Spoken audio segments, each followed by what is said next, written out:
Hi, ആരും ഇങ്ങോട്ട് നോക്കണ്ട. അത് എഴുന്നേറ്റിട്ടുണ്ട്. അപ്പോൾ അതിൻ്റെ ഒരു ഒച്ചപ്പാടും ബഹളവും ഒരു ചെറിയ തല്ലുമൊക്കെ ഉണ്ടാവും. അപ്പോൾ സംഭവം അജയൻ്റെ രണ്ടാം മോഷണം ARM ടോവിനോവിൻ്റെ കരിയറിലെ ഏറ്റവും ബഡ്ജറ്റ് കൂടിയ സിനിമയാണ്. ടോവിനോവിൻ്റെ 50ാമത്തെ സിനിമയാണ്. ട്രെയിലർ നിങ്ങളെല്ലാവരും കണ്ടിട്ടുണ്ടാവും. കുറച്ച് പേര് ഇതിനോടങ്ങ് സിനിമയും കണ്ടിട്ടുണ്ടാവും കേട്ടോ. കാരണം ലേറ്റായിട്ടാണ് ഈ റിവ്യൂ വരുന്നത്. ഫസ്റ്റ് ഷോ കണ്ട ആളാണ് ഞാൻ. പക്ഷേ റിവ്യൂ ഒരു 1-1.5 ദിവസത്തിന് ശേഷമാണ് പോസ്റ്റ് ചെയ്യുന്നത്. എന്താണ് റീസൺ എന്ന് ചോദിച്ചിട്ടുണ്ടെങ്കിൽ സിനിമ എനിക്ക് ജസ്റ്റ് കൊള്ളാം, ഒരു ആവറേജ്, അല്ലെങ്കിൽ തിരക്കേടില്ല, ഒന്ന് കാണാം, അത്രയും മാത്രമേ ഫീൽ ചെയ്തുള്ളൂ. അതുകൊണ്ട് തന്നെയാണ് ഇത്രയും ഹൈപ്പുള്ള ഈ പടം ഇപ്പോഴും ആൾക്കാർ പ്രതീക്ഷിച്ചിരിക്കുന്ന കണ്ടുകൊണ്ടിരിക്കുന്ന ഈ പടത്തിൻ്റെ റിവ്യൂ ഇത്രയും ലേറ്റായിട്ട് പോസ്റ്റും ചെയ്യുന്നത്. അപ്പോൾ എന്തുകൊണ്ട് എനിക്ക് ഇഷ്ടപ്പെട്ടില്ല അല്ലെങ്കിൽ എനിക്ക് കുഴപ്പമില്ല എന്ന് തോന്നി എന്ന് ചോദിച്ചിട്ടുണ്ടെങ്കിൽ, ഞാൻ ഈ പടം 3D ആണ് പോയി കണ്ടത്. 3Dയിലും 2Dയിലും അവൈലബിൾ ആണ്. നമ്മൾ സ്വാഭാവികമായിട്ടും 3Dയിൽ എടുക്കുകയുള്ളൂ. കാരണം 3D ആകുമ്പോൾ എന്തെങ്കിലുമൊക്കെ എക്സ്പീരിയൻസ് ചെയ്യാനുണ്ടാവും, വെറൈറ്റി ആണെന്ന് വിചാരിച്ച് 3D എടുക്കുകയുള്ളൂ. പക്ഷേ 3D കണ്ടതിന് ശേഷം എനിക്ക് ഭയങ്കര തലവേദനയായിരുന്നു ഈ പടം.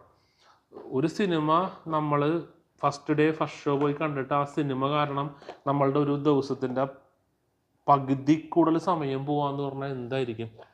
സിനിമ എത്രത്തോളം നല്ലതാണെങ്കിലും നമുക്കൊരു അരോചകമല്ലേ ഫീൽ ചെയ്യുള്ളൂ, അല്ലെങ്കിൽ എന്തിനാണ് ഇത് പോയി കണ്ടത് എന്നൊരു തോന്നലേ വരുള്ളൂ. ആ ഒരു തോന്നൽ തന്നെയാണ് എനിക്കും. അത് സിനിമയുടെ കുഴപ്പമാണോ തിയേറ്ററിൻ്റെ കുഴപ്പമാണോ എന്ന് എനിക്കറിയില്ല. ഞാൻ കണ്ടത് നോർത്ത് പറവൂർ ഉള്ള കൈരളി ശ്രീ ഒരുമിച്ചുള്ള തിയേറ്ററാണ്. അതിൽ കൈരളിയിലാണ് കണ്ടത് 3D. കാരണം ഞാൻ സിനിമാസ് എന്ന മൾട്ടിപ്ലക്സ് തിയേറ്ററിലാണ് ബുക്ക് ചെയ്തത്. അവിടെ പക്ഷേ 2D മാത്രമേ അവൈലബിൾ ഉള്ളൂ. നൈറ്റ് ആയിരുന്നു 3D. ഇപ്പോഴൊക്കെ 3D അവൈലബിൾ ആണ്. അപ്പോൾ അവിടെ 2D ഉള്ളതുകൊണ്ട് ഞാൻ എൻ്റെ വീട്ടിൽ നിന്ന് ഒരു 10 കിലോമീറ്റർ ദൂരം അപ്പുറം പോയിട്ടാണ് 3D കണ്ടത്.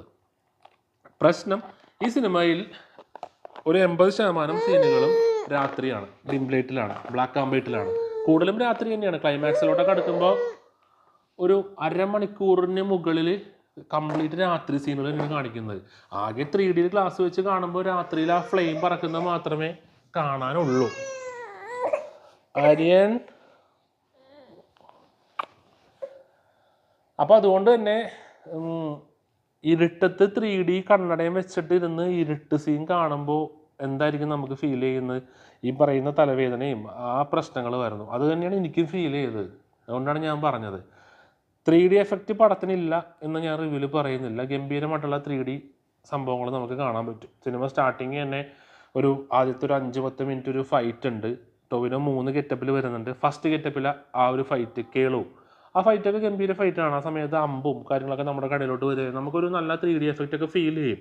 പക്ഷെ പിന്നീട് അങ്ങോട്ട് ആ 3D നമുക്ക് അങ്ങോട്ട് എഫക്റ്റ് ആവുന്നില്ല. ഈ രാത്രി സീനുകൾ കാണിക്കുമ്പോൾ ഞാൻ നേരത്തെ പറഞ്ഞ പോലെ ആ ഫ്ലെയിം പറക്കുന്നത് മാത്രമേ 3Dയിൽ കാണാനായിട്ട് എഫക്റ്റ് ഉള്ളൂ. ബാക്കിയൊക്കെ പ്രശ്നമാണ്. കൂടുതൽ സീനുകളിലും ആ ബ്ലർനെസ്സും കാര്യങ്ങളൊക്കെ ഫീൽ ചെയ്യും. അതും പോരാത്തതിന് ഒട്ടുമിക്ക സ്ഥലങ്ങളിലും ആള് ഭയങ്കര ചെറുതായിട്ടാണ് നമുക്ക് ഫീൽ ചെയ്യുന്നത്. ഈവൻ കേളുവിനെ കാണിക്കുമ്പോൾ പോലും ആ സ്ക്രീൻ മുഴുവൻ നിറഞ്ഞു നിൽക്കുന്നില്ല. ഈ മനുഷ്യൻ ഭയങ്കര ചെറുതാണ്. രണ്ടാമത്തെ ക്യാരക്ടറായ മണിയൻ ഗംഭീരമായിരുന്നു. അത് ക്ലോസപ്പ് ഷോട്ടുകളൊക്കെ വരുന്നതുകൊണ്ട് തന്നെ ആ കാണാനായിട്ടുള്ള രസവും ഒരു പവർഫുള്ളും നമുക്ക് അത്യാവശ്യം ഭയങ്കര വെറൈറ്റി ആയിട്ട് ഫീൽ ചെയ്യും. ടോവിനോവിൻ്റെ ഗെറ്റപ്പ് ആണെങ്കിലും മൊത്തത്തിൽ അടിപൊളിയായിരുന്നു. ടോവിനോ ഇതിൽ കണ്ണൊക്കെ എഴുതി ടോവിനോ ഇന്നേ വരെ ചെയ്യാത്തൊരു വേഷമാണ്. അതെനിക്ക് ഇഷ്ടപ്പെട്ടു. അത് 3Dയിൽ കാണാനൊന്നുമില്ല. 2D ആണെങ്കിലും 3D ആണെങ്കിലും ഓക്കെ തന്നെയാണ്. പക്ഷേ അത് കൊള്ളാമായിരുന്നു. അപ്പോൾ ഇത് ഒരു മൂവി റിവ്യൂ വീഡിയോ ആയിട്ട് നിങ്ങൾ എടുക്കണ്ട.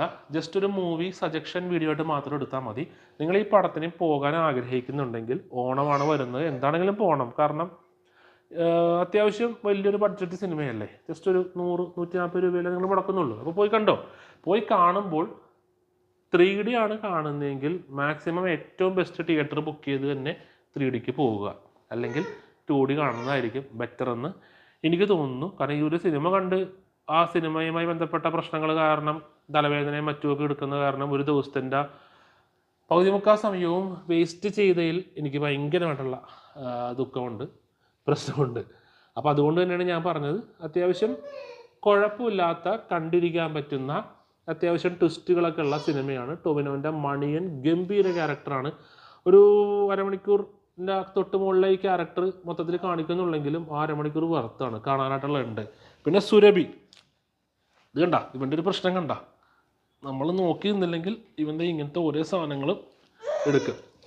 സുരഭി അടിപൊളിയായിരുന്നു പടത്തിൽ. വാടാ. അപ്പോൾ 3Dയോ 2Dയോ ഈ പടം കണ്ടിട്ട് എന്തായിരുന്നു നിങ്ങളുടെ അഭിപ്രായം എന്ന് കമൻറ്റ് ചെയ്യുക. 3D കണ്ടിട്ട് ഞാൻ ഈ പറഞ്ഞ പ്രശ്നങ്ങൾ അഭിമുഖീകരിച്ച ആരെങ്കിലും ഉണ്ടെങ്കിൽ തീർച്ചയായിട്ടും അതും കൂടി കമൻറ്റ് ചെയ്യുക. എന്നാലും മാത്രമേ 3D കാണണോ 2D കാണണോ എന്ത് പ്രശ്നം 3D കണ്ടാൽ ഉണ്ടാവുമെന്ന് ആളുകൾക്ക് മനസ്സിലാവത്തുള്ളൂ. Okay, by.